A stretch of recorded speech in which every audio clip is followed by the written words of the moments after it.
warahmatullahi wabarakatuh. Selamat pagi Bapak Ibu guru hebat, Bapak Ibu guru SD Islam An-Nur Bungur yang berbahagia.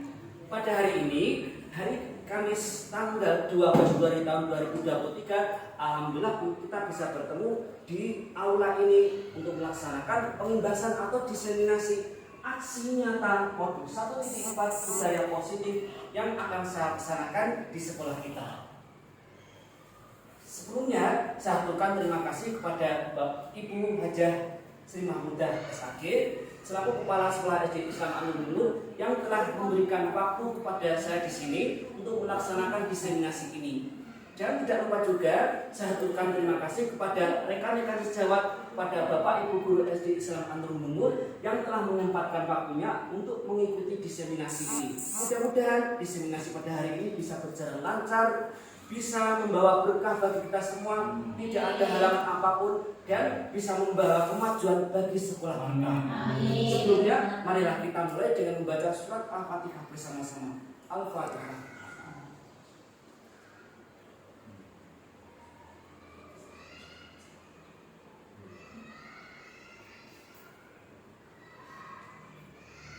Bapak Ibu guru hebat, Bapak Ibu guru semua yang berbahagia, sekarang akan kita mulai diseminasi ini.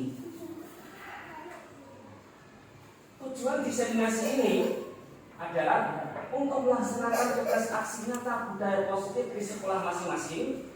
Kemudian berbagi ilmu pengetahuan dengan teman sejawat. Yang ketiga, berkolaborasi dengan teman sejawat untuk menciptakan budaya positif di sekolah. Sebelum kita membahas tentang budaya positif, kita pelajari dahulu tentang pemikiran Gajah Dewantara dalam hal pendidikan. Di sini akan kita bahas tujuan pendidikan menurut Gajah Dewantara. Perlu kita ketahui bahwa menurut Gajah Dewantara, tujuan pendidikan adalah untuk menuntun segala kodrat yang ada pada anak agar mereka dapat mencapai kebahagiaan setinggi-tingginya, baik sebagai manusia maupun sebagai anggota masyarakat. Perlu digarisbawahi bahwa arti pendidikan di sini adalah tuntunan. Sekali lagi, arti pendidikan adalah tuntunan. Oleh karena itu, sifat pendidikan hanya dapat menuntun tumbuh serta kodrat yang ada pada anak agar dapat memperbaiki laku hidup, bukan dasar, hanya laku hidupnya saja dan tumbuhnya kodrat anak. Perlu kita ketahui, ini misalkan kita ibaratkan, misalkan anak didik kita itu, misalkan murid-murid kita itu diibaratkan sebagai benih, kita itu guru sebagai petani, dan sekolah kita SD Islam An-Nur Bungur ini sebagai sawahnya, anak didik sebagai benihnya, kita sebagai petaninya, dan SD An-Nur sebagai sawahnya. Maka peran kita sebagai guru itu ada sebagai petani yang kita nanti hanya dapat menuntun tumbuh kembangnya.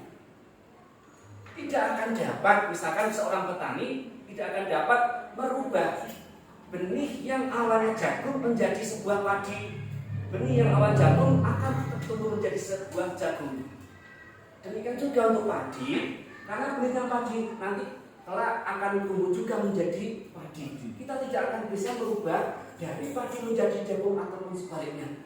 Dengan demikian, kita nanti sebagai guru hanya dapat memperbaiki dan menuntunnya saja. Sekali lagi hanya tuntunan. Namun yang terjadi pada saat ini kita lihat bersama, kita itu bukan memberi tuntunan, namun malah memberikan tuntutan.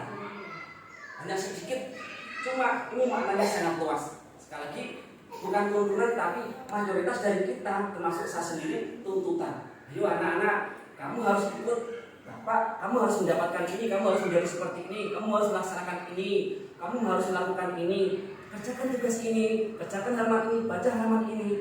Pernahkah kita tidak? Pernahkah kita hanya menuntut anak ini pelajaran ini? Coba kamu ikut, inginnya belajar seperti apa? Kita tanya, mereka ingin belajar seperti itu, kemudian kita ikuti, kita tuntun mereka. Belum pernah. Nah, ini yang akan kita rubah. Jadi kita nanti akan merubah paradigma pendidikan kita. Ibarat seorang chef, ketika kita itu menjadi seorang chef, agar masakan kita nanti menjadi masakan yang wah, yang nikmat, yang enak, yang lezat, kita nanti harus bisa memberikan bumbu-bumbu yang bagus, racikannya juga bagus, pengaturan panasnya dan lain sebagainya harus bagus agar nanti hasilnya sangat lezat. Demikian juga jika seorang anak yang di sini kita ibaratkan sebagai benih, itu kita nanti memberikan sebuah hal yang tidak tepat, maka tidak akan dapat hasil maksimal. Misalkan seorang petani ketika ada tumbuhannya di situ, ada tanaman padinya yang di situ itu sedang mengalami gangguan, misalkan daunnya itu ada ulatnya. Oleh petani tersebut diberikan pupuk, yang pupuknya tersebut diarahkan ke akarnya. Nyambung apa tidak Bapak Ibu Guru? Hasilnya bagaimana? Tidak akan ada hasilnya. Ini seperti kita, misalkan ada anak kita itu yang kebutuhannya misalkan dia itu belum bisa membaca, namun langsung kita suruh membaca, belum kita ajarkan, kita suruh baca, nanti anak tersebut malah kebingungan dan tidak akan mendapatkan manfaat dari apa yang kita suruh. Kita kembali ke sini bahwa tujuan pendidikan adalah tuntunan bukan tuntutan. Saya ingat dengan asar dari sahabat Ali bin Abi Thalib radhiyallahu anhu yang berbunyi, Inna abna'akum qad khuliqu rijalin ghayra jailikum wa li zamanin ghayra zamanikum. Sesungguhnya anak-anak kalian diciptakan pada zaman selain pada zaman kalian, dan diciptakan selain pada masa selain pada masa kalian. Disitulah kita harus berhati-hati, karena kita guru-guru ini adalah produk pendidikan dari zaman dahulu, sedangkan anak-anak ini adalah lahir pada zaman sekarang. Perlu kita ingat pula bahwa anak memiliki kodrat, sedikit pada kodrat. Kodrat anak ada dua, yaitu kodrat alam dan kodrat zaman. Kodrat alam yaitu tempat anak dilahirkan, karena mereka dilahirkan di Indonesia, berarti mereka itu harus menyesuaikan diri dengan apa yang ada di Indonesia sini. Untuk kodrat zaman, mereka dilahirkan pada zaman abad 21 ini. Mereka memerlukan IT dan lain sebagainya. Sedangkan kita Bapak Ibu Guru, kita dilahirkan pada zaman-zaman sebelum ini. Otomatis karena ada jeda, ada perbedaan usia yang sampai berpuluh tahun itu, nanti pasti menimbulkan kontroversi di sini. Kenapa tidak Bapak Ibu Guru merasakan anak zaman sekarang kok seperti ini, tidak seperti yang zaman saya sekarang dulu? Pernah? Pasti pernah merasakan. Demikian juga dengan saya. Hal inilah yang harus kita ketahui. Kalau kita ingat dalam quantum teaching and learning, kita itu harus memasuki dunia siswa. Kalau siswa itu sudah kita masuk dunianya, maka kita nanti akan tahu kebutuhan anak itu seperti apa.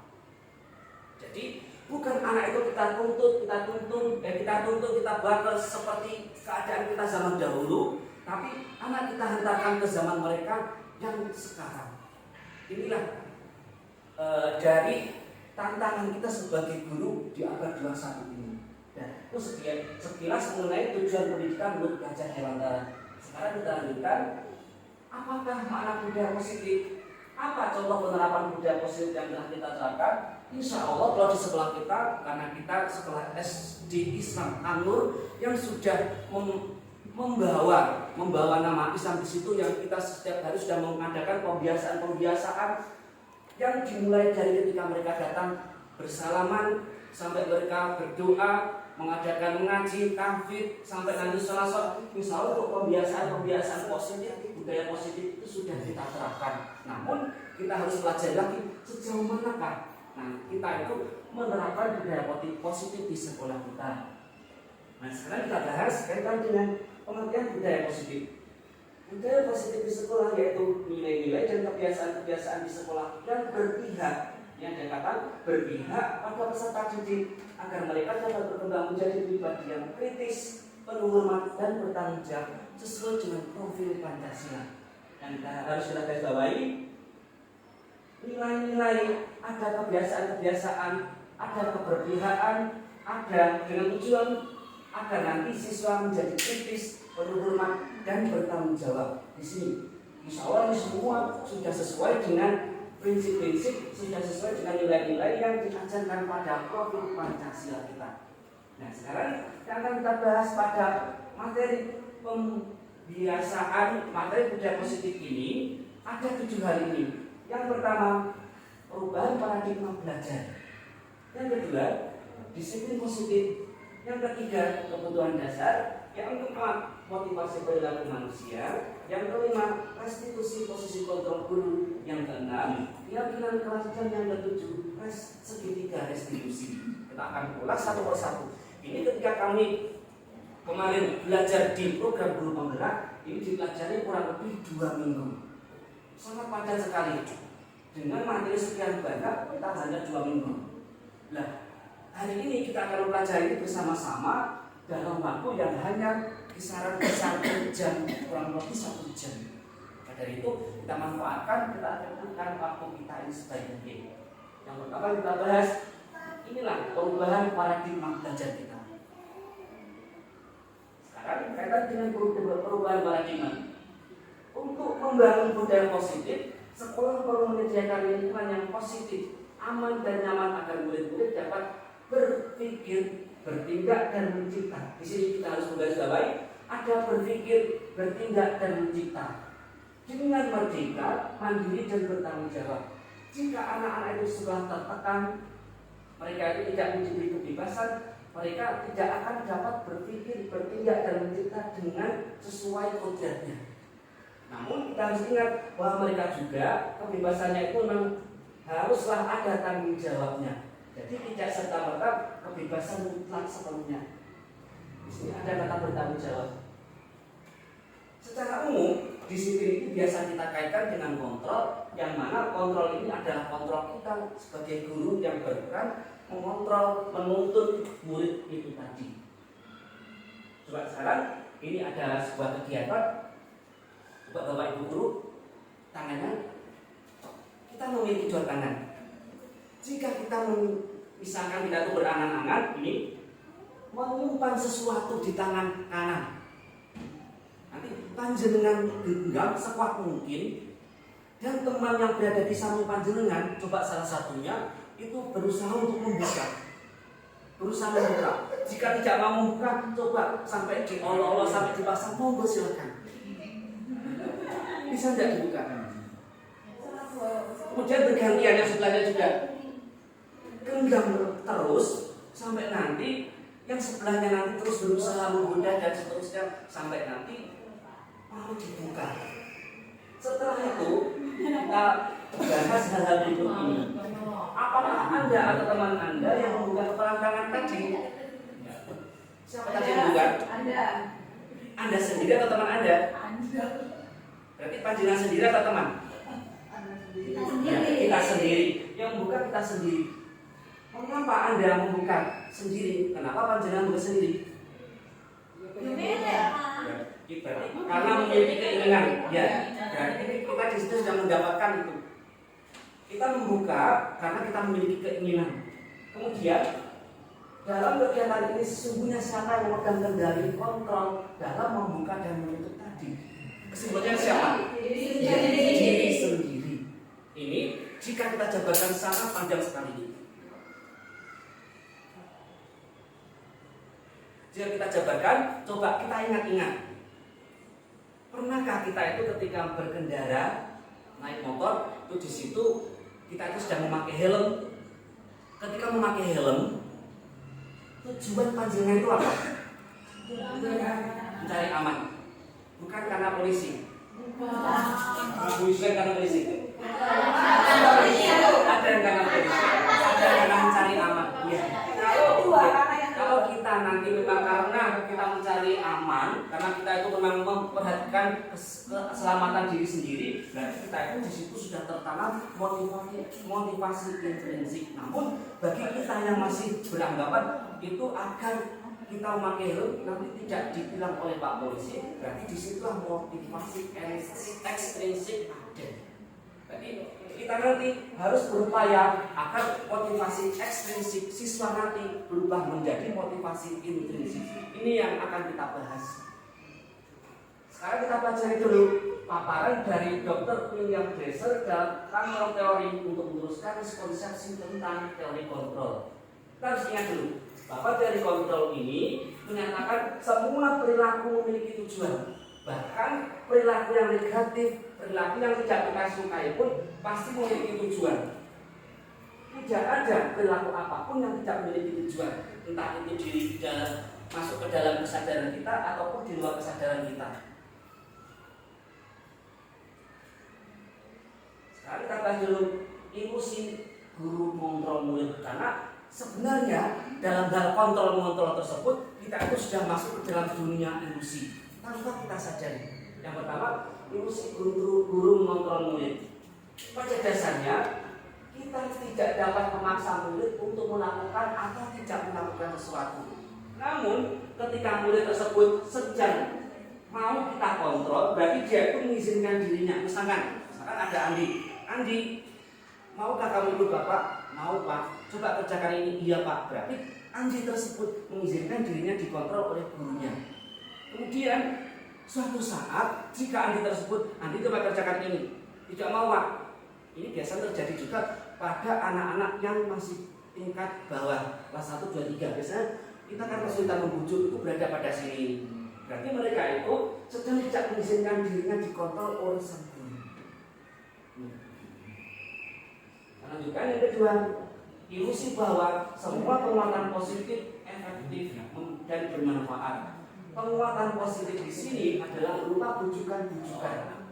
Dalam bujukan tersebut sebenarnya terdapat kontrol, karena merupakan bentuk kontrol juga. Namun ini jangka waktunya itu tidak bertahan lama, karena ketika anak tersebut menolak, maka ini tidak akan bermanfaat, atau mungkin juga akibatnya bisa anak tersebut memiliki ketergantungan kepada guru tersebut. Nah, ini juga biasa terjadi kepada kita ketika kita itu seorang murid dari kenaikan tingkat dari kelas 1 ke kelas 2. Ketika disuruh oleh kelas 2, guru kelas 2, mungkin dia itu tidak mau disuruh, mau diajak belajar ketika yang mengajar itu guru kelas 1. Berarti ini fungsinya ini berada pada penguatan positif atau bujukan-bujukan ini. Nanti harus kita hindari. Yang ketiga, yang C, ilusi bahwa kritik dan membuat orang merasa bersalah dapat menguatkan karakter. Hati-hati di sini, karena kita itu tanpa terasa seringkali mengkritik anak yang di situ anak tersebut merasakan buruk terhadap dirinya sendiri. Mereka itu menjadi minder. Mereka berpikir negatif terhadap dirinya. Dan hal-hal tersebut itu menandakan bahwa anak tersebut menuju pada identitas gagal. Kenapa gagal? Karena tujuan kita tadi menuntun. Ternyata di sini mereka itu malah memiliki sifat-sifat yang jelek ini, yang kurang baik ini. Karakternya malah tidak menjadi bagus, tapi malah menjadi negatif ini. Karena kita membuat orang merasa bersalah, bahwa anak tersebut merasa bersalah, kita kritik, dan biasanya kita kritiknya juga yang agak fatal lagi di depan anak-anak yang lain. Di sini ada juga kita tidak menyadari, karena kita sebagai guru ketika mengkritik dan memberikan hal-hal yang membuat orang merasa bersalah ini dengan suara yang halus, dengan sindiran-sindiran. Di sini nanti anak tersebut tanpa terasa akan memiliki jiwa yang terdidik. Di sini untuk yang bagian D, ilusi bahwa orang dewasa memiliki hak untuk memaksa. Ini yang di sini yang paling sering terjadi pada diri kita, terutama pada diri kita ketika menjadi orang tua juga di rumah. Banyak orang dewasa percaya bahwa mereka memiliki tanggung jawab terhadap murid, terhadap anak-anak yang usianya di bawahnya. Apapun yang dilakukan, selama ada sebuah kemajuan berdasarkan pengukuran kerja, termasuk memaksa murid melakukan sesuatu, ini biasanya kita benarkan. Ya di sini, karena ini bisa berdampak dalam jangka waktu panjang. Dan untuk anak-anak yang masuk ke tahap-tahap fase-fase remaja, biasanya kelas 5, 6 dan seterusnya, SMP, SMA, nanti bisa membuat permusuhan, bisa menimbulkan permusuhan antara guru dengan murid. Kita harus hati-hati di sini. Ilusi bahwa orang dewasa memiliki hak untuk memaksa. Kemarin ketika kami calon-calon guru penggerak itu ditanya oleh fasilitator atau pengajar-pengajar kita ditanya, ingat apa tidak ketika sekolah dulu ada guru-guru yang pernah menghukum yang pernah memaksakan kehendaknya, kita itu ternyata ingat satu persatu, ingat dengan jelas. Di luar kesadaran kita ternyata kita tuh ingat.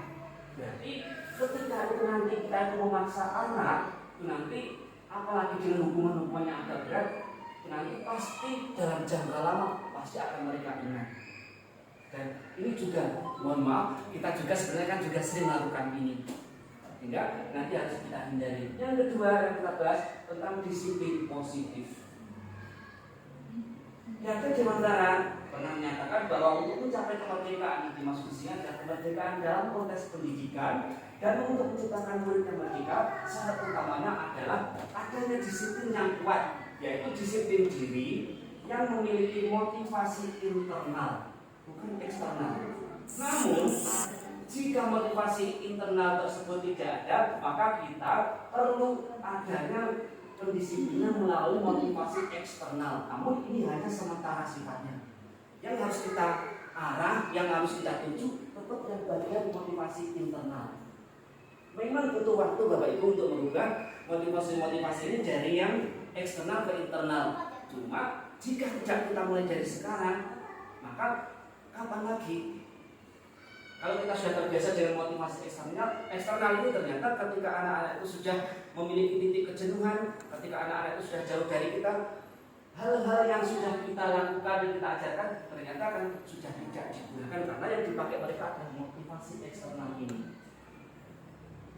Sekarang kita bahas pengertian disiplin menurut Dave Gerson dalam bukunya Restructuring School Discipline tahun 2001.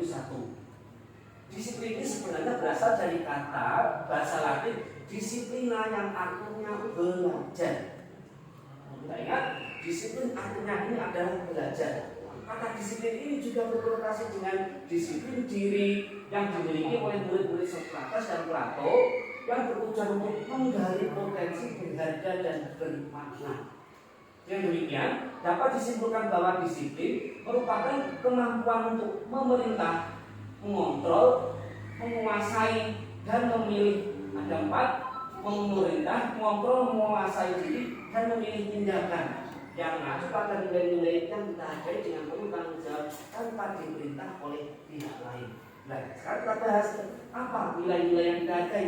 Nilai-nilai yang kita hargai ini adalah nilai kebajikan berupa hal positif dan menjadi tujuan mulia dari setiap individu seperti yang terdapat dalam profil pelajar Pancasila. Insya Allah, kalau bagi Bapak Ibu guru yang kelas 1 dan kelas 4 sudah sering mengikuti diklat, mengikuti bingkai kaitan dengan kurikulum merdeka, tidak asing dengan profil pelajar Pancasila ini. Sekarang, bagaimana praktik disiplin selama ini? Ini sayangnya, kata disiplin sering dikaitkan dengan tata tertib, teratur, dan kepatuhan. Ketika kita masuk ke suatu tempat, misalkan masuk ke bank, setiap hari nyamannya tidak menggunakan masker. Ketika kita masuk ke bank, semua harus menggunakan masker, duduk harus diberi jarak, harus ada ini peraturan ini. Kita merasa nyaman atau tidak? Ketika ada peraturan-peraturan, kita merasa nyaman atau tidak, Bapak Ibu? Pasti tidak. Demikian juga yang terjadi kepada anak-anak kita, karena disiplin ini sayangnya itu sudah sering dihubungkan dengan hukuman. Padahal antara disiplin dengan hukuman ini adalah dua hal yang sangat berbeda. Justru disiplin ini mengajarkan kita agar jangan sampai memberi hukuman. Meskipun kita gunakan itu hanya sekali-sekali saja, kalau perlu tidak usah diberikan sama sekali.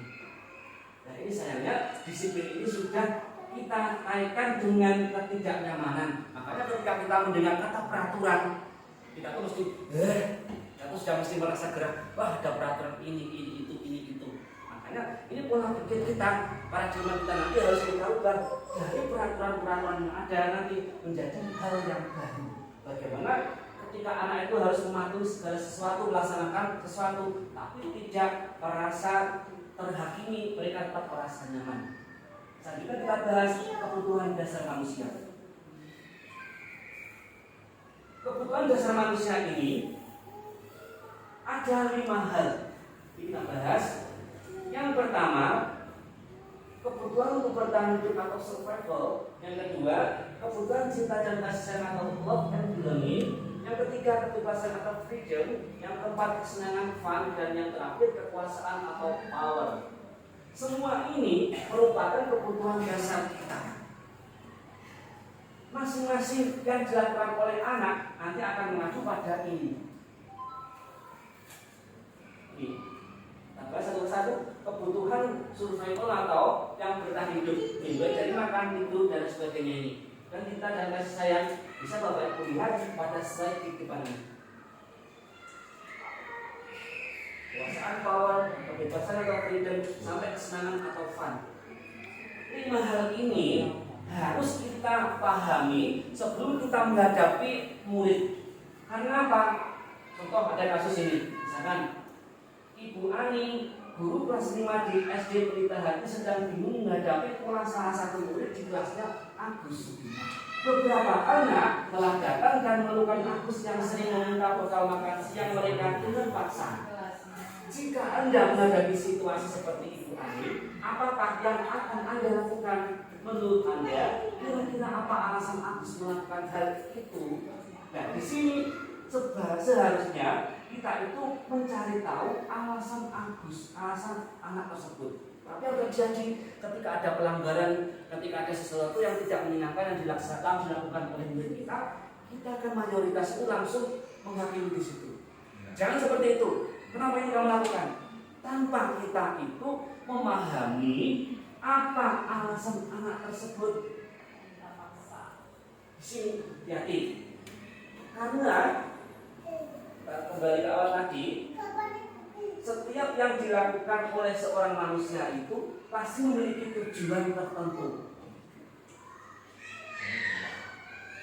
Nah, di sini dalam konteks penerapan disiplin positif Ibu Ani ini, sebaiknya beliau mencari tahu yang di alasan Agus melakukan hal tersebut. Yang pertama, apabila jawaban Agus anaknya lapar dan orang tuanya tidak membawakannya bekal makanan siang, maka kebutuhannya adalah untuk bertahan hidup.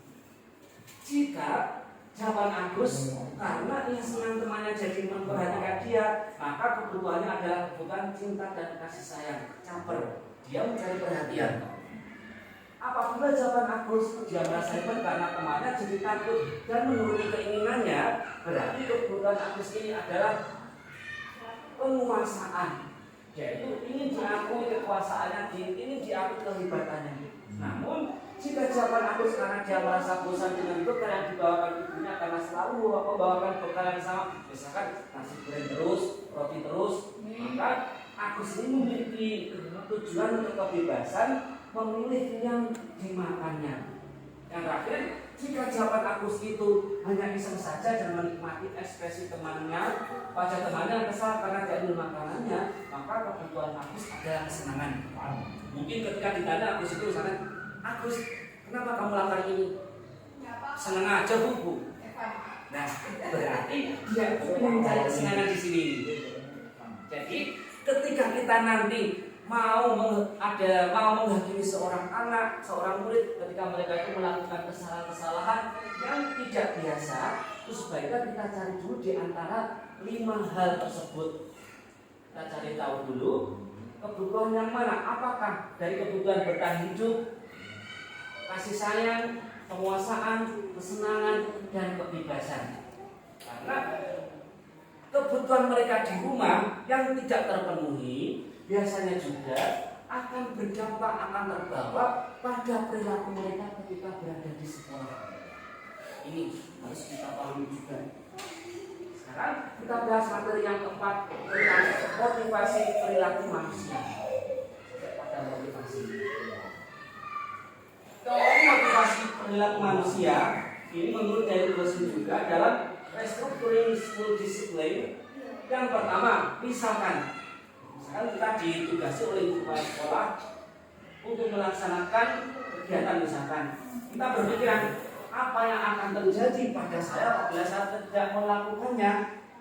Berarti yang kita lakukan ini untuk menghindari ketidaknyamanan atau hukuman. Ini pernah apa tidak terjadi dengan kita? Pasti sering.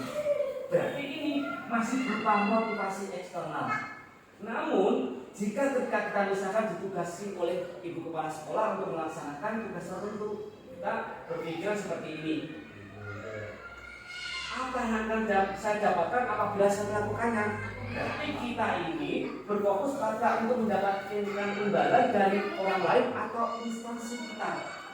Di sini berarti kita ini masih berupa motivasi eksternal. Yang ketiga, ini ketika kita itu mendapat tugas dari ibu kepala sekolah, misalkan saya akan menjadi orang seperti apa apabila saya melakukannya. Dan di sini berarti kita sudah memasuki pada motivasi internal, karena kita ingin menjadi orang yang kita inginkan dengan menghargai sendiri nilai-nilai yang kita percaya. Ketika kita percaya, ketika kita mengikuti sesuatu, itu akan berakibat bagus, berakibat baik, meningkatkan kemampuan kita. Berarti kita itu sudah memiliki motivasi internal. Nah, inilah tujuan disiplin positif. Itu bagi kita sebagai seorang guru. Nah, bagi seorang murid kita nanti juga sama dengan ini. Nanti harus bisa mengimbangkan motivasi-motivasi ini menjadi motivasi-motivasi yang internal. Dalam motivasi seperti ini biasanya pasti ada hukuman, juga ada hadiah. Pernah atau tidak Bapak Ibu di dalam kelas, misalkan siapa yang maju ke depan, siapa yang berani menjawab, nanti akan mendapatkan kue ini, permen ini atau apa? Pernah? Ya. Sebenarnya itu juga tidak disalahkan. Tidak disalahkan. Kita memberi hadiah seperti itu tidak disalahkan. Cuma kalau kita nanti hanya mengandalkan itu, hadiah-hadiah yang kita berikan kepada anak, berarti kan masih bentuk motivasi eksternal. Dikhawatirkan ketika mereka itu tidak ada ini tidak ada hadiah lagi, mereka pun tidak akan melaksanakan sesuatu yang dilaksanakan tersebut. Tapi ini, mohon maaf, kaitan hadiah-hadiah ini di luar kaitannya lomba-lomba. Nah, kemarin ketika pada waktu kegiatan-kegiatan pembelajaran dalam guru penggerak kemarin, ada yang membantah kurang setuju dengan kaitan hadiah, ada setuju dengan kaitan hadiah. Kurang setujunya karena ketika ada suatu lomba tidak diberi hadiah, maka tidak akan ada yang ikut. Jadi ini harus kita garis bawahi. Ini dalam kegiatan kita sehari-hari, bukan kaitannya dengan perlombaan.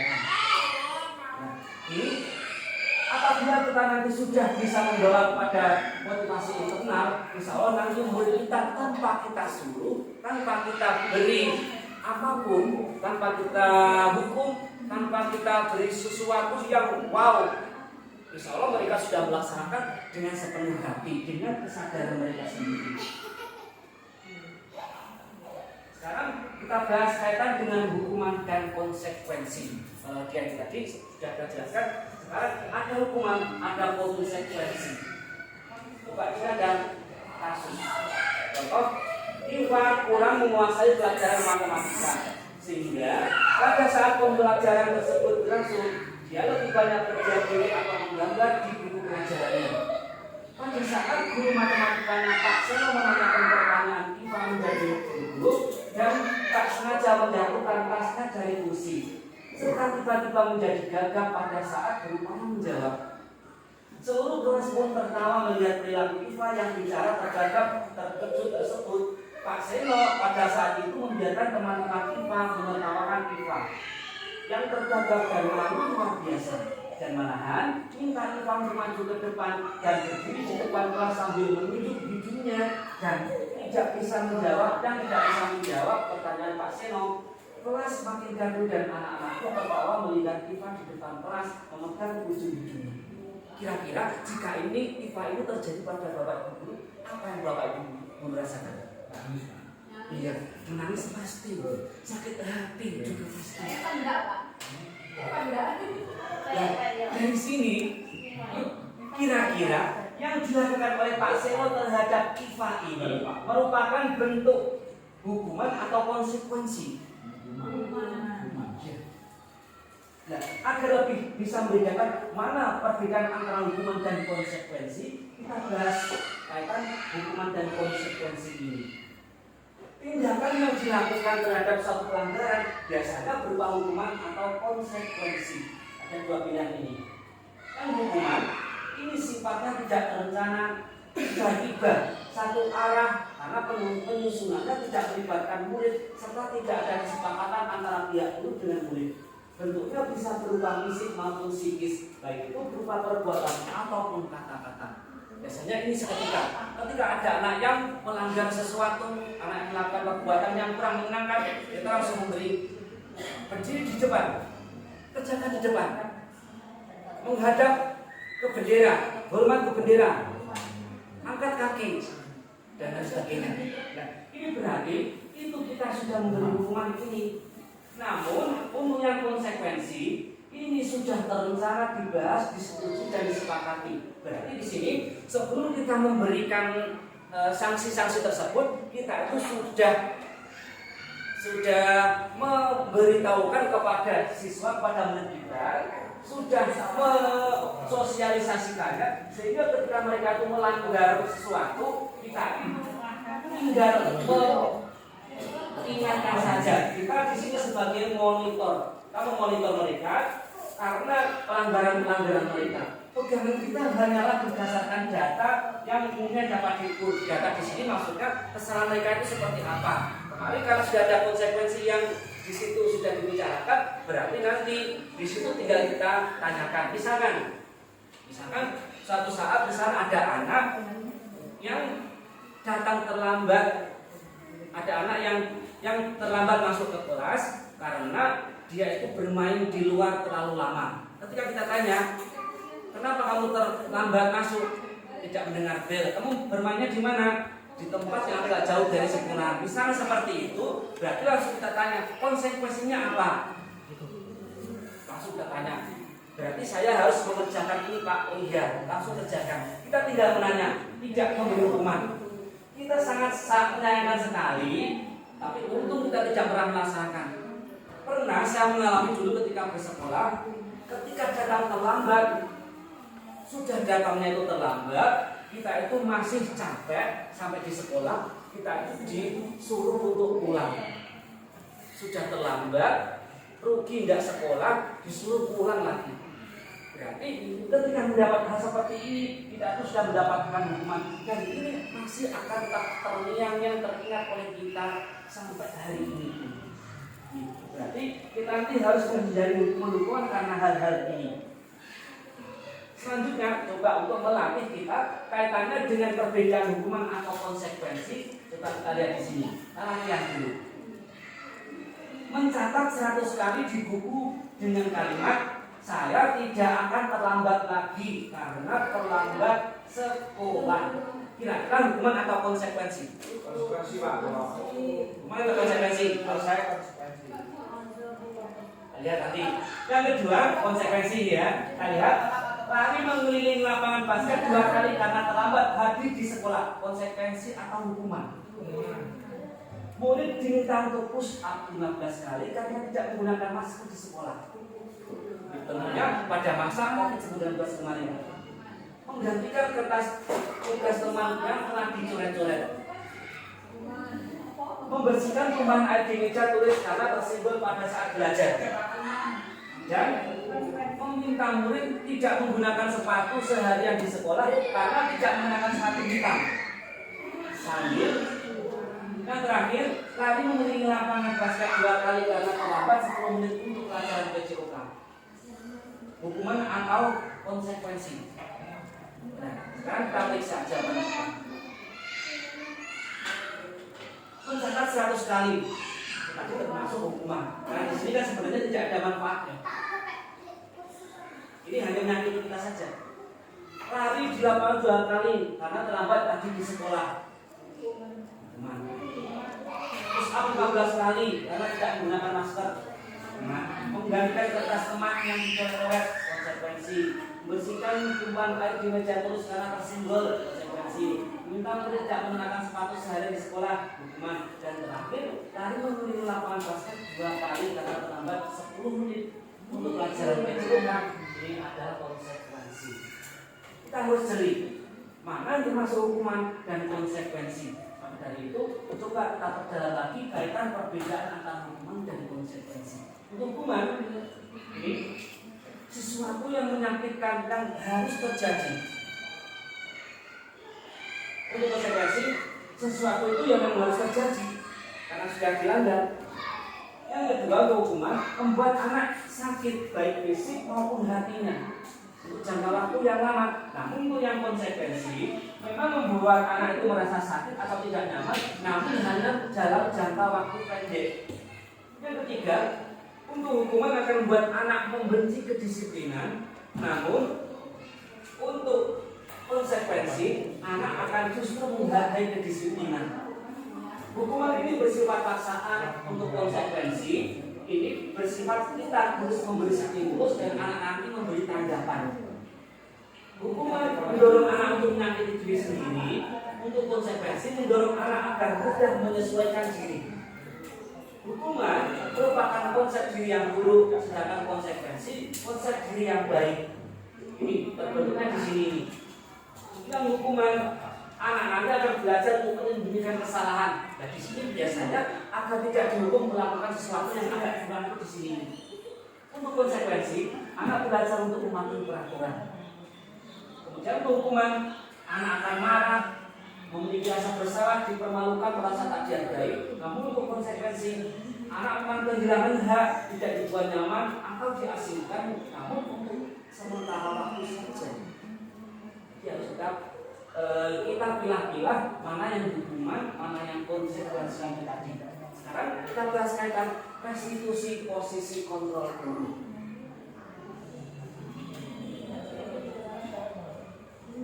Kaitan dengan itu tadi masih bersambung, masih menyambung dengan hukuman dan konsekuensi.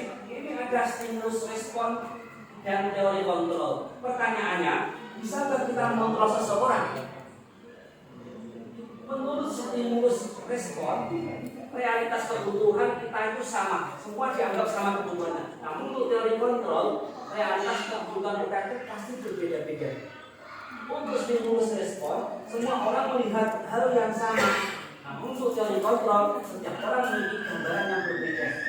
Untuk stimulus respon, perilaku buruk dilihat sebagai suatu kesalahan. Untuk teori kontrol, semua perilaku memiliki tujuan. Untuk stimulus respon, kita mencoba mengubah orang agar berpandangan sama dengan kita. Berarti di sini kita ada unsur memaksa. Untuk yang kontrol, kita berusaha memahami pandangan orang lain tentang dunia. Jadi kita di sini lebih luas pandangannya. Untuk stimulus respon, orang lain bisa mengontrol saya. Seperti yang kita praktekkan pada permainan tadi. Untuk dari kontrol, Anda tidak bisa mengontrol orang lain. Untuk stimulus respon, pemaksaan ada pada saat rujukan gagal. Namun untuk teori kontrol, pada saat rujukan gagal ini kita itu berkolaborasi atau bekerja sama untuk membentuk kesepakatan menciptakan pilihan-pilihan baru. Sedangkan terakhir, untuk stimulus respon, model berpikir menang kalah. Untuk yang dari kontrol, semua model berpikir menang-menang. Baik itu yang terkena, yang terdampak maupun yang melakukan, itu nanti semua memiliki hak, berarti mereka itu menang. Kalau yang ini, nanti yang melakukan itu akan kalah, yang terdampak akan mendapat kemenangan. Jadi ini menang kalah, yang teori kontrol itu menang semua. Lanjutkan. Bersandar pada teori kontrol Dr. William Glasser, dan Glasser berkesimpulan terdapat 5 posisi kontrol. Yang pertama, posisi penghukum. Yang kedua, membuat orang merasa bersalah. Yang ketiga, posisi teman. Yang keempat, monitor atau pemantau. Yang kelima, posisi manajer. Jadi dapat kita simpulkan yang lebih tepat yang kita terapkan itu yang mana setelah kita pelajari satu persatu. Yang pertama, posisi penghukum. Seorang penghukum biasanya menggunakan hukuman fisik maupun verbal. Orang yang menjalankan posisi penghukum akan senantiasa mengatakan bahwa sekolah memerlukan sistem atau alat yang lebih menekan murid-murid lebih dalam lagi. Ini yang sayangnya yang di sini yang sangat terkesan kaku. Sekolah memerlukan sistem atau alat yang dapat lebih menekan murid-murid lebih dalam lagi agar mengikuti peraturan yang ada. Ini harus kita hindari. Guru yang menerapkan posisi hukum akan berkata, patuhi peraturan saya atau awas. Dan kamu selalu saja salah, selalu saja kamu selalu saja melanggar dan seterusnya. Itu berarti posisi penghukum. Yang kedua, posisi membuat orang merasa bersalah yang sudah kita bahas di awal tadi. Pada posisi ini biasanya guru itu akan berusaha lebih lemah lembut, namun di sini sang murid yang kita tuju itu akan merasa tidak nyaman, bersalah dan merasa rendah diri. Contohnya, ibu sangat kecewa sekali dengan kamu. Andi, kamu lagi. Berapa kali ibu harus beritahu ya? Memang bahasa yang digunakan itu terkesan halus, namun dari sini dampak yang ditimbulkan itu anak itu merasa tidak nyaman, bersalah dan rendah diri. Mereka itu akan menjadi anak-anak yang berpikir negatif terhadap diri mereka sendiri, dan mereka tidak akan dapat tumbuh menjadi pribadi yang mandiri dan positif. Di sini murid tersebut akan merasa tidak berharga dan merasa telah mengecewakan orang-orang yang disayanginya. Ini juga harus kita hindari. Yang ketiga, posisi teman. Guru pada posisi ini tidak menyakiti murid, namun akan tetap berupaya mengontrol melalui persuasi, akan tetap meyakinkan murid supaya mau mengikuti, supaya mau menerapkan yang disampaikan oleh guru. Posisi teman ini bisa berdampak positif, namun di sisi lain juga berdampak negatif. Karena di sini hubungan baik, sisi positifnya adalah hubungan baik, namun di sisi lain, sisi negatifnya yaitu murid akan memiliki ketergantungan terhadap guru tersebut. Itu kan terjadi kasus, misalkan ada bapak guru, misalkan Pak Fuad suatu hari tidak masuk ke sekolah karena beliau sakit. Karena murid-murid tersebut sudah terbiasa dengan Pak Fuad. Ketika hari itu digantikan, Pak Fuad tidak masuk, digantikan oleh guru yang lain, misalkan Ibu Amin, murid-murid tersebut tidak akan mau mentaati apa yang disampaikan oleh Ibu Amin. Mereka akan tetap tidak mau belajar. Berarti mereka ini sudah memiliki ketergantungan terhadap Pak Fuad tadi. Inilah sisi jelek atau sisi negatif dari posisi teman. Sebenarnya ini adalah manusiawi, namun sisi jeleknya itulah yang kiranya nanti juga bisa kita kurangi. Biasanya untuk posisi teman ini, gurunya akan mengatakan ini, ayo bantulah nak demi bapak ya, ayo ingat dengan bantuan bapak selama ini dan lain sebagainya. Yang keempat, posisi monitor atau pemantau. Di sini posisi kita itu hanya mengawasi. Ketika kita mengawasi, berarti kita harus bertanggung jawab terhadap perilaku anak yang kita awasi tersebut. Posisi pemantau ini berdasarkan pada peraturan-peraturan atau konsekuensi-konsekuensi yang tadi sudah kita sepakati. Di sini sisi bagusnya kita bisa memisahkan antara hubungan pribadi kita dengan murid dan tugas kita sebagai guru. Ini mohon maaf, terutama bagi bapak ibu guru yang putra putrinya bersekolah di sini. Kebetulan, misalkan bapak ibu guru berperan sebagai guru kelas tersebut dan putranya berada dalam kelas tersebut, nanti kita bisa memiliki peran sebagai posisi monitor atau pemantau ini. Jadi di sini kita dapat memisahkan peran kita, hubungan kita. Pribadi, ya. Contohnya yang disampaikan oleh seorang posisi monitor, peraturannya kemarin apa? Terus jika tidak kamu laksanakan, kamu harus melakukan apa? Sebenarnya di sini mudahnya kita itu sebagai guru hanya tinggal mengingatkan saja, karena sudah disosialisasikan, sudah disampaikan kepada murid tentang konsekuensi jika melakukan hal-hal yang dilarang di awal tadi. Posisi yang kelima dan terakhir yaitu posisi manajer. Inilah posisi yang dimana di sini kita guru dan murid nanti akan bersama berkolaborasi untuk membuat murid mempertanggungjawabkan perilakunya sendiri, kemudian mendukung mereka agar dapat menemukan solusi atas permasalahannya sendiri. Jadi di sini kita itu memberikan sebuah hak kepada murid, stimulus kepada murid agar mereka itu menemukan solusi atas permasalahannya sendiri. Ingat di awal tadi, disiplin tadi artinya pada dasarnya arti disiplin adalah belajar. Kadang-kadang kita sebagai guru atau orang tua tidak memberikan hak untuk belajar dari dari perbuatan kesalahan mereka sendiri. Inilah kesalahan kita. Langsung kita tunjukkan yang betul ini. Padahal ketika kita belajar, kita harus berproses. Misalkan melakukan kesalahan itu adalah hal yang manusiawi. Di sinilah posisi manajer kita itu kita terapkan. Jadi jangan kita pangkas proses belajar anak itu dengan langsung kita betulkan. Ini posisi manajer perannya di sini.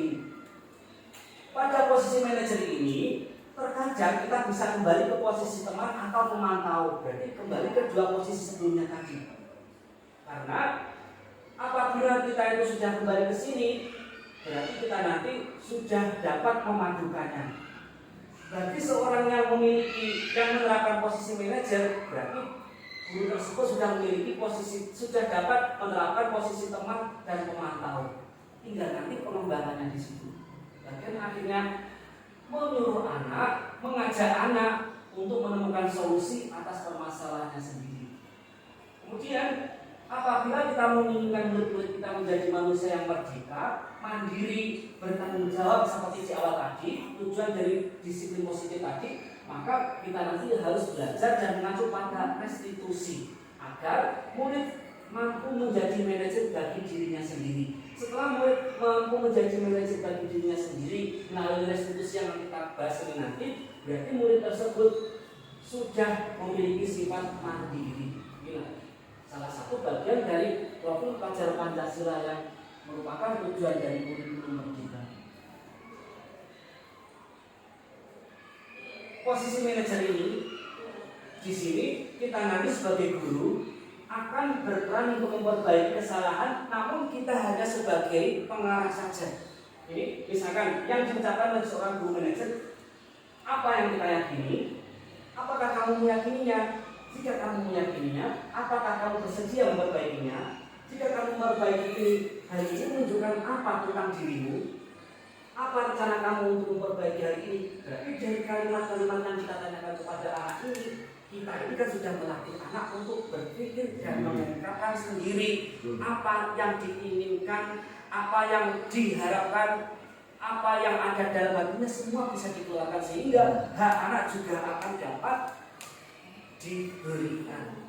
Namun bagi sisa-sisi bagi murid-murid kita yang mungkin masih kelas awal, ini memang agak mengalami kesulitan kelas 1, kelas 2, dari sini nanti peran kita nanti sebagai teman juga harus kita terapkan. Posisi kita nanti sebagai manajer dan teman harus kita kolaborasikan. Karena terkadang jika kita tidak memberikan pertanyaan-pertanyaan pemantik kepada murid-murid yang masih kelas bawah, berarti tidak akan mau mengeluarkan, tidak akan mau berbicara seperti yang kita inginkan. Di sini juga seorang manajer bukan untuk mengatur perilaku orang lain, namun hanya membimbing. Ini kan selaras dengan tujuan pendidikan Belajar Dewantara di awal tadi, menuntun, membimbing kan sama. Tujuannya mengatur perilaku orang lain untuk membimbing agar mereka dapat mengatur dirinya sendiri, bukan memisahkan dari kelompoknya, tapi justru mengembalikan kelompoknya dengan lebih baik dan kuat. Ini perbandingan antara motivasi eksternal dan motivasi internal. Dari beberapa hal itu tadi ada di kami, bisa Bapak Ibu guru baca sendiri pada slide depan. Semua jika kita lihat untuk yang bagian guru berdua, guru berkata, hasilnya murid yang berkata, dampak pada murid, kaitannya dengan dunia berkualitas dan sebagainya, semua pasti nanti yang mengarah lebih baik itu adalah pada bagian posisi manajer ini. Untuk posisi teman dan pemantau ini sebenarnya sudah merupakan bagian dari perilaku positif, namun masih kurang sempurna karena di dalamnya ada sisi-sisi negatif, ada beberapa hal yang masih harus dibenahi. Namun untuk manajer ini, insya Allah itu kita nanti sudah diringankan. Pertama, kita tidak usah tidak usah mencarikan solusi untuk anak. Yang kedua, ini yang bagian paling penting, anak tersebut solusi-solusi dan kemampuan berpikir, bernalar kritisnya sudah akan terbentuk dari posisi manajer ini. Ini perbandingannya. Sekarang yang kita bahas selanjutnya adalah materi ke-6, keyakinan kelas. Kenapa ada keyakinan kelas? Arti penting keyakinan kelas ini, setiap tindakan atau perilaku yang dilakukan di kelas akan menentukan terciptanya lingkungan positif. Lingkungan positif ini akan menentukan budaya positif juga, membentuk budaya positif. Dan dari budaya positif ini akan dapat diciptakan dan disepakati keyakinan-keyakinan atau prinsip dasar bersama yang nanti mengacu kepada visi dari sekolah. Jadi ada rentetannya, ada runutannya. Mulai dari yang kita terapkan di kelas, nanti kembali ke lingkungan sekolah sampai nanti semua mengacu pada visi sekolah. Menurut Gassen pada bukunya tahun 1998 dijelaskan bahwa suatu keyakinan akan lebih memotivasi seseorang dari dalam atau intrinsik, karena mereka akan lebih bersemangat menjalankan keyakinannya daripada hanya sekedar mengikuti serangkaian peraturan saja. Seperti yang di awal tadi, ketika kita itu memakai helm, karena kita itu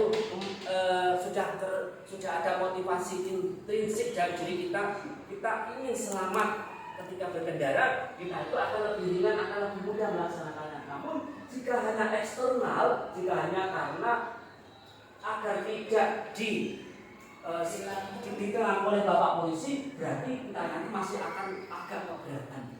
Di sinilah fungsi dari motivasi intrinsik ini agar kita nanti lebih bersemangat menjalankannya. Sekarang pengertian keyakinan kelas. Keyakinan kelas ini adalah nilai-nilai kebajikan atau prinsip-prinsip universal yang disepakati bersama secara universal terlepas dari itu latar belakangnya, suku, negara, bahasa maupun agama. Jadi semua berperan di sini. Keyakinan kelas bersifat abstrak karena keyakinan kelas ini merupakan bentuk wajah dari beberapa peraturan yang lebih rinci dan konkret. Keyakinan kelas berisi pernyataan-pernyataan universal yang positif yang di situ tidak terlalu banyak sehingga mudah diingat dan mudah dipahami oleh warga kelas tersebut. Biasanya untuk yang kelas 1 dan kelas 4 yang sudah mengikuti di kelas kurikulum merdeka sudah menerapkan ini kan, Bapak Ibu ya? Sudah buat keyakinan kelas. Aku sudah ada dikatakan yang kaitan dengan keyakinan kelas. Memang kaitan keyakinan kelas ini yang saya rasakan sendiri setelah praktek kemarin itu mempermudah peran kita sebagai guru. Sangat membantu sekali. Jadi kita tidak usah capek-capek memberi nasihat, kita tidak usah capek-capek memarahi dan lain sebagainya. Kita hanya tinggal mengingatkan yang kamu yakini kemarin apa. Jika anak sudah yakin, ternyata kita itu sudah tinggal mengingatkan. Mereka itu sudah langsung kembali kepada jalur atau rel yang seharusnya. Jadi keyakinan kelas ini harus benar-benar dapat diterapkan di kelas tersebut. Berarti harus kita susun dan kita laksanakan di situ. Berarti ini nanti harus melibatkan kontribusi dari seluruh warga kelas tersebut dalam pembentukannya. Yang terakhir, ketika kita membuat keyakinan kelas, kita nanti harus bersedia meninjau kembali karena keyakinan kelas ini bersifat dinamis seiring dengan perkembangan dan pertumbuhan anak. Untuk prosedurnya, ini yang saya terapkan kemarin. Biasa silakan murid menyampaikan pendapat tentang hal-hal yang perlu disepakati di kelas. Misalkan, anak-anak, hari ini yang perlu kita sepakati itu apa kaitan dengan kegiatan pembelajaran kita. Misalnya ada anak yang mengacungkan tangan. Ketika belajar, kita harus mendengarkan nasihat Bapak Ibu guru. Kalau bagi kelas 1 dan 2, nanti bisa Ibu guru atau Bapak guru bantu dengan dicatatkan di papan tulis. Bagi yang kelas atas itu nanti bisa dicatatkan di papan tulis juga, atau anak-anak murid-murid nanti disuruh untuk mencatat sendiri di kertas yang nanti akan kita kumpulkan. Nanti kalau yang saya bentuk kemarin, ini curahan pendapat ini saya bentuk menjadi kesepakatan kelas ini. Catat semua masukan dari murid di papan tulis atau kertas plano agar seluruh anggota kelas bisa melihat hasil curahan pendapat. Pertama tadi bisa ditulis di papan tulis dulu, atau anak langsung menulis di kertas, kemudian ditempelkan pada lembaran-lembaran kertas plano atau kertas-kertas lainnya yang mungkin memungkinkan Bapak Ibu menerapkan. Di situ mungkin kita akan mendapati beberapa hal yang serupa. Misalkan kita harus menghormati Bapak Ibu guru, kita harus tidak boleh membantah yang diucapkan Bapak Ibu guru. Berarti kan semua masih berkaitan dengan satu rumpun. Nanti kita seragamkan, nanti kita kumpulkan menjadi satu.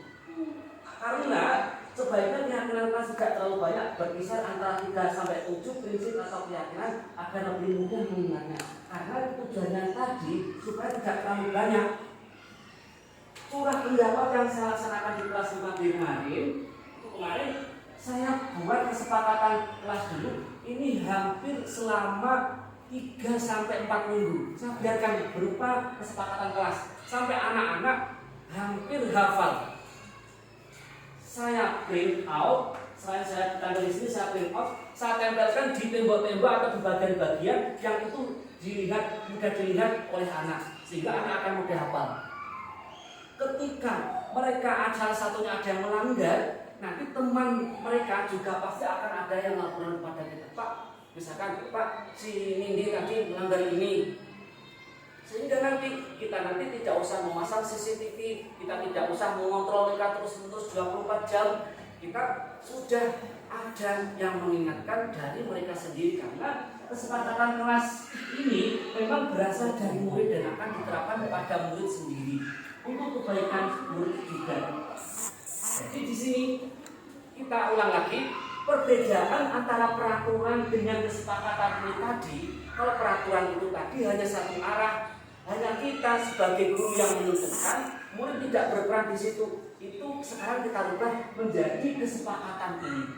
Kalau kita sepakati dan di situ anak dilibatkan, insya Allah mereka itu karena itu berasal dari mereka juga tidak akan keberatan melaksanakannya.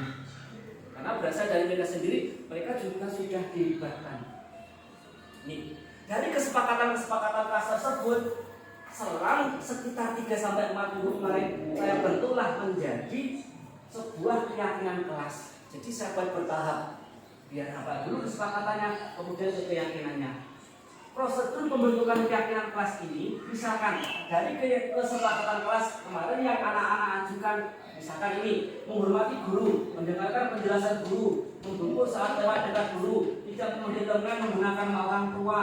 Ini jika kita sarikan, jika kita satukan, akan menjadi sebuah nilai, yaitu hormat dan santun.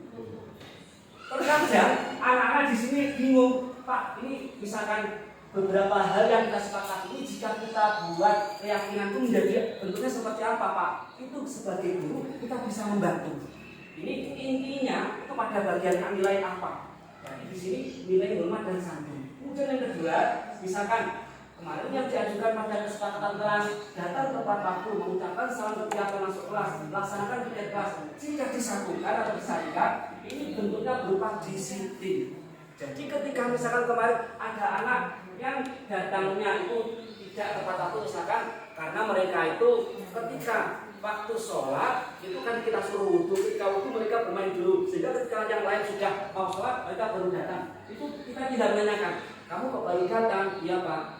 Kemana? Saya tadi bermain di kelas lain Pak. Loh, kok bermain di kelas lain? Kamu punya keyakinan kelas apa tidak? Punya Pak. Keyakinan kelasmu yang mana coba? Disiplin.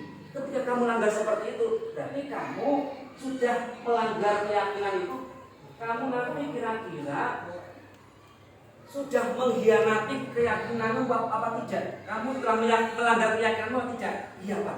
Kalau melanggar keyakinanmu itu, berarti kan kamu harus melakukan apa? Saya mulai sekarang harus berubahnya Pak, dan seterusnya. Nanti anak terus kita tanya. Jadi kita setelah nanti terbentuk keyakinan kelas ini, kita nanti akan kembali ke yang peran kontrol guru tadi, sebagai pemantau, sebagai manajer tadi. Misalkan ada yang di sini menolong sama teman yang kesulitan, menjemput teman yang sakit, tidak mengajak teman, tidak boleh pilih teman. Ini jika kita sarikan atau kita jatuhkan menjadi menyayangi sesama. Ternyata insya Allah sekali lagi saya beritahu Bapak Ibu, ternyata ini mempermudah tugas kita di kelas. Kita tidak usah terlalu memberi pidato ceramah anak. Ternyata tinggal mengingat keyakinan kelasmu apa. Mereka itu sudah iya Pak, sudah paham. Jadi kita itu sudah hemat kata. Ini prosedur yang saya lakukan kemarin, mulai dari kesepakatan kelas. Kemudian ini yang saya tempel-tempelkan di tembok-tembok di tempat-tempat yang ada di tanah. Kemudian yang saya buat keyakinan kelas seperti ini. Kemudian ini jika keyakinan kelas tadi sudah terjadi, dari kesepakatan tadi sudah ditulis menjadi keyakinan kelas, ini nanti kita tanda tangani bersama. Jadi seluruh warga kelas, baik itu kita sebagai gurunya maupun murid-murid kita semua menandatangani itu di belakang itu ada. Itu bisa Bapak Ibu gurunya di belakang itu ada. Itu semua kita tanda tangani. Untuk murid yang mungkin masih kelas 1 2 kan masih belum bisa tanda tangan, itu nanti bisa misalkan dengan jari 5 jari, misalkan dengan tempatnya besar, dia menggunakan cap tangan. Atau misalkan mungkin tempatnya terlalu kecil, dengan cap jari juga bisa. Cap jempol juga bisa. Monggo terserah panjenengan bagaimana caranya nanti agar mereka itu ketika melanggar itu kita tinggal mengingatkan. Itu yang sudah kamu tanda tangan, itu yang sudah kamu tandai, itu yang sudah kamu tapkan jarimu di situ dan seterusnya. Nanti tinggal mengingatkan saja. Ini yang saya tawarkan kemarin, yang pertama ini saya membimbing menulis dan menyusun ya di sini. Mengelompokkannya, ketika pengelompokan juga kita bimbing. Kira-kira ini rumpun yang mana? Kemudian dalam merangkumnya kita pun juga harus memperhatikan dan juga ini. Dari beberapa kesepakatan ini disatukan ke dalam satu rumpun keyakinan di sini. Terakhir ini proses penandatangannya yang telah saya laksanakan kemarin. Ini memang benar-benar kita terapkan. Kalau misalkan ini nanti kita terapkan, sekali lagi insya Allah membantu tugas kita. Materi yang terakhir yaitu segitiga restitusi. Pengertian restitusi. Restitusi ini adalah proses menciptakan kondisi bagi murid untuk memperbaiki kesalahan mereka sehingga mereka bisa kembali pada kelompok mereka dengan karakter yang lebih kuat. Restitusi ini merupakan proses kolaboratif yang mengajarkan murid untuk mencari solusi untuk masalah mereka dan membantu mereka berpikir harus memperlakukan orang lain seperti apa, harus memperlakukan diri mereka seperti apa, dan mereka ingin menjadi apa. Disinilah proses kolaborativitas dengan murid inilah yang paling penting. Sekali lagi kita tidak diperkenankan memangkas proses belajar anak dalam hal berpikir. Biarkan ketika anak itu melakukan kesalahan, itu kita bawa kepada proses berpikir mereka, jangan langsung menunjukkan dan menghukum.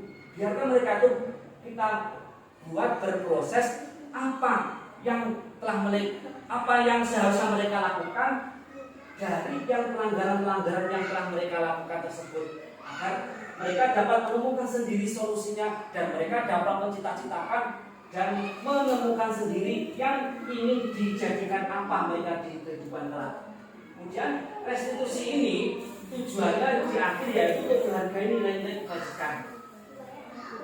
Sekarang ciri-ciri restitusi. Yang pertama, restitusi bukan untuk menebus kesalahan, namun untuk belajar dari kesalahan. Kemudian restitusi memperbaiki hubungan. Karena ketika terjadi suatu pelanggaran, itu pasti sebenarnya di situ terdapat kerenggangan antara murid dengan murid ataupun murid dengan guru. Dan di sini kita nanti harus memperbaiki hubungan. Jika kita hanya mengedepankan hukuman, berarti kita nanti di situ tidak akan dapat memperbaiki hubungan ini. Ini berbeda dengan jika kita menerapkan restitusi ini. Yang ketiga, restitusi ini adalah tawaran, bukan paksaan. Karena paksaan tadi ada sesuatu yang tidak diperkenankan kita lakukan terhadap anak didik kita. Misalkan ini, ketika ada anak yang melakukan pelanggaran, kita nanti sebelumnya harus mengucapkan ini, tidak apa-apa kalau berbuat salah itu manusiawi. Semua orang pasti pernah berbuat salah. Nah, kemudian selanjutnya kita teruskan, kamu harus melakukan ini. Kalau kamu tidak, maka itu tidak akan kita lakukan di sini, karena itu bersifat bukan tawaran, tapi di situ ada hukuman. Ya, berarti di sini kita itu ibaratnya seperti mengalir dulu. Ketika melakukan restitusi, kita mengalir dulu, kita masuk seperti quantum teaching learning tadi, kita masuk ke dunia anak. Kemudian setelah kita masuk ke situ, kita tarik anak tersebut untuk melakukan restitusi atau pembenahan diri ini. Yang keempat, restitusi ini mencari kebutuhan dasar yang mendasari tindakan. Jadi di sini sebelum kita menghakimi anak karena kesalahan-kesalahannya, kita kembali ke yang awal tadi, kaitan dengan kebutuhan dasar manusia. Entah itu karena ingin kekuasaan atau power tadi, atau kebutuhan hidup, survival dan seterusnya tadi. Yang kelima, tujuan dari restitusi ini adalah cara yang paling baik. Kenapa paling baik? Karena orang yang bahagia di sini akan mengevaluasi diri sendiri, sedangkan orang yang tidak bahagia akan mengevaluasi orang lain. Ini sangat menegak bagi kita semua sebenarnya. Kita membiasakan anak agar mereka itu membenahi dirinya sendiri dengan cara mengajak mereka berdiskusi agar menilai apa yang telah mereka lakukan sendiri, sehingga mereka tidak akan terbiasa untuk terus-menerus menilai orang lain. Ya, di sini pun juga sebenarnya proses-proses ini saling berkaitan antara penerapan budaya positif yang satu dengan lainnya.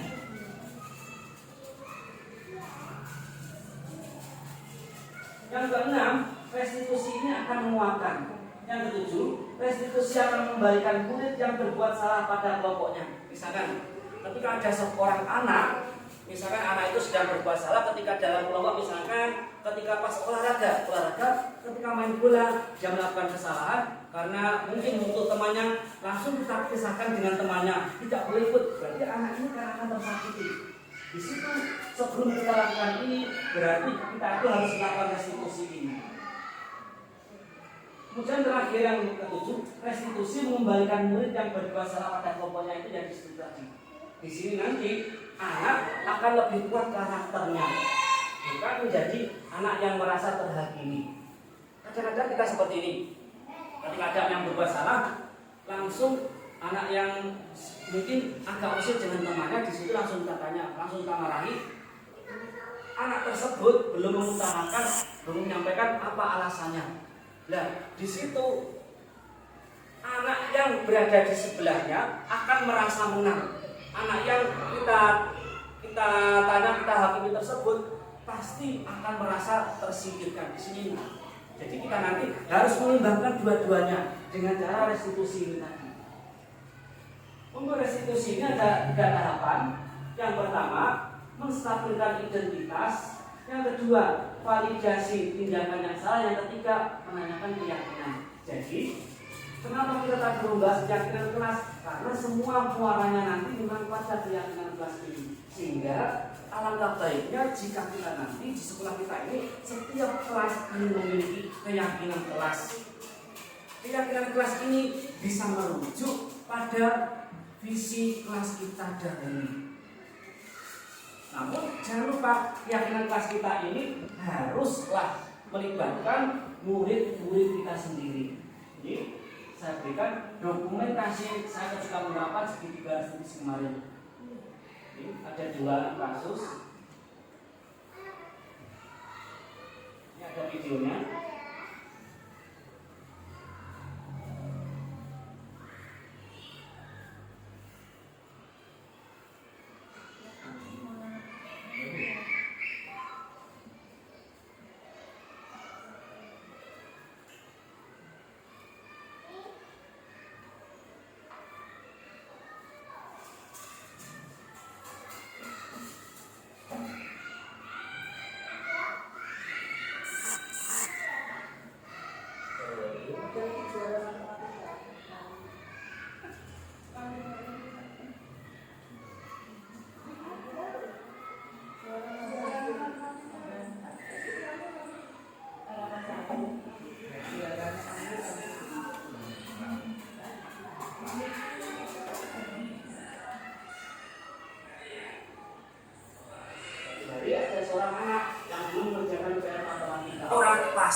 teman-temanmu kemarin, ada juga kan yang kemarin tidak mengerjakan PR-nya.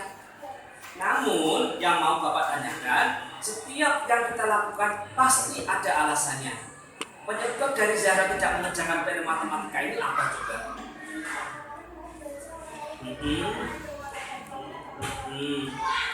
Oh,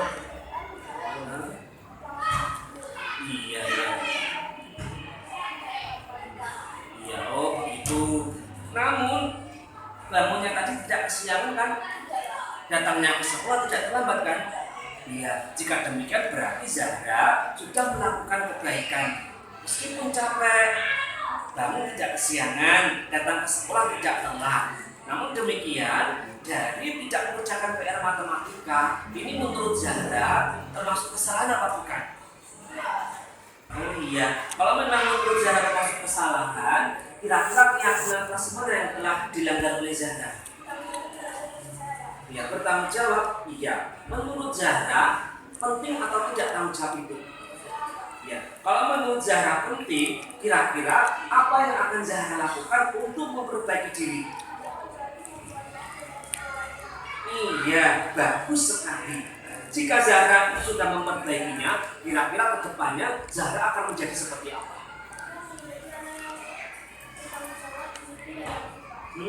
Bagus. Kalau Zahra sudah tahu apa yang harus dilakukan, sekarang Zahra bisa duduk kembali. Ya, sekarang kita lanjutkan ke pelajaran berikutnya. Nah, itu di antara yang pernah saya terapkan restitusi di kelas 5B. Dari beberapa materi yang kita bahas tadi, itu jika kita satukan mulai dari kesepakatan kelas, itu nanti akan kita kembangkan menjadi keyakinan kelas. Keyakinan kelas nanti disitulah akan menjadi lingkungan positif. Lingkungan positif nanti disitu akan ada budaya yang positif. Mulai dari kesepakatan kelas yang kita bentuk, nanti kita kembangkan menjadi keyakinan kelas. Nanti kita di situ terdapat lingkungan positif. Akhirnya muaranya nanti akan menjadi budaya positif. Inilah yang telah kita laksanakan. Ya. Mungkin ada yang Bapak Ibu tanyakan? Tahu bisa. Tidak. Jika ingin ada yang tanyakan, monggo silakan. Ya, masalah apa ya, konsekuensi dari apa ya, tadi loh Pak, hukuman dan lain sebagainya itu loh Pak, itu ada digini-ginikan itu anak-anak nggak marah Pak, nggak marah atau nangis atau gimana gitu. Maksudnya coba dilakukan. Ya, yang bermasalah namanya apa tadi? Restitusi itu diterapkan itu anak-anak nggak. Masalah tidak, karena di sini kita tidak menerapkan hukuman, tidak ada hukuman. Biasanya marahnya itu anak itu karena malah ada hukuman. Restitusi ini tidak ada hukuman di dalamnya. Di sini kita itu hanya memerankan diri kita peran kontrol guru sebagai manajer. Manajer ini saya ulang lagi, kita itu berperan untuk membantu anak menemukan kesalahan sendiri, kemudian memperbaikinya menurut cara dia, sehingga anak nanti akan menjadi pribadi yang mandiri dan bertanggung jawab. Maka kita berada di situ. Sehingga jika anak tersebut tidak kita hukum, kita beri restitusi ini, mereka akan terbentuk motivasi intrinsik dari dalam dirinya. Berbeda dengan ketika kita beri hukuman, maka anak tersebut akan langsung memiliki sifat marah, ini menyimpan dendam dan hati dan sebagainya. Mungkin di depan kita tidak menampakkan, namun kita tidak tahu bahwa Guru di belakang kita anak itu seperti apa.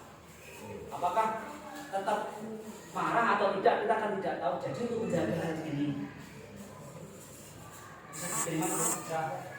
Ada lagi yang mau tanya? Kalau tidak ada, alhamdulillah pemaparan materi atau diseminasi pada hari ini tentang 21.4 budaya positif itu sudah kita laksanakan. Ya. Sekali lagi saya ucapkan terima kasih kepada Ibu ibu kepala sekolah, dan bapak ibu guru SD Islam Agung Bungur semua yang sudah bersedia mengikuti kegiatan ini. Anak ini, walaupun melakukan